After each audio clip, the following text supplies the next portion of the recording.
واه واه واه، سلام علیکم، سلام علیکم. دوستتون دارم یه دنیا.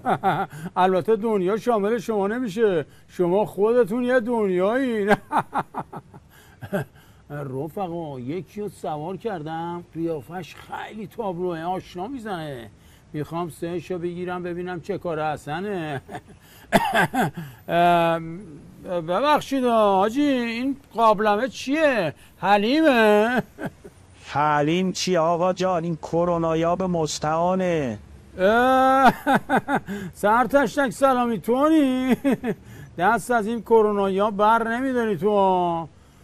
رو بعضیا مثل تو باس برچسب زد، تست شد، آدم نیست. حالا چرا خودتو این ریختی کردی؟ بابا انقدر تابلو بازی در نیار، هوا پسه. نه چی شده؟ چی شده؟ دوباره عظما زده به در بسته؟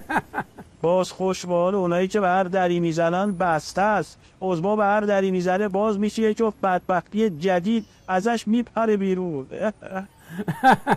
خب اصلا بابا تو اینجا چیکار میکنی؟ تو الان باز تو عمق استراتژیک نظام میبودی، نمیخوای بری منطقه جنگی؟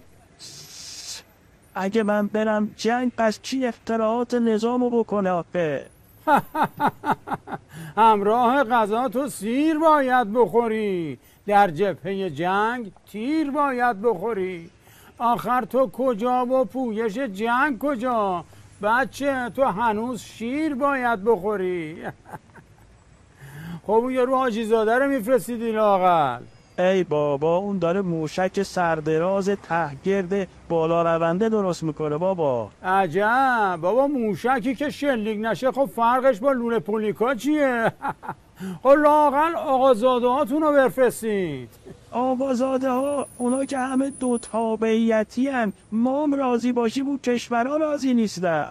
ای بابا، پس اون 6 میلیونی که میگید میخوان برن جنگ کجان پس؟ 6 میلیون کجا بود؟ ما تو جیره ساندیس خودمونم موندیم آقا جان. عظما فکر کرد تو داستان جنگه عینهو قاشقیه که تو عسل گیر کرده. اما معلوم شد که خریه که تو گل گیر کرده. عجب صدا چی بود؟